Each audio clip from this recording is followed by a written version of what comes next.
Welcome to Penrose Learning, where we make understanding easy. Start by powering off your computer and grounding yourself with an anti-static wrist strap. Open the case and locate the SSD.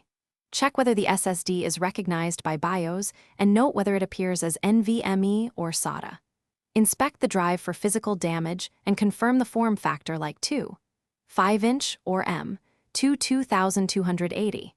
Document error messages and LED indicators with your phone for reference. Gather necessary tools including a precision screwdriver set, Torx T5, and a soldered USB cable for bench testing.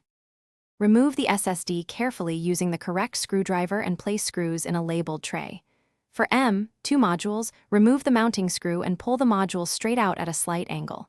For 2, 5-inch drives, disconnect the SATA power and data cables and slide the drive from its bay. For loose connectors, receipt cables and test with a different SATA or M2 slot.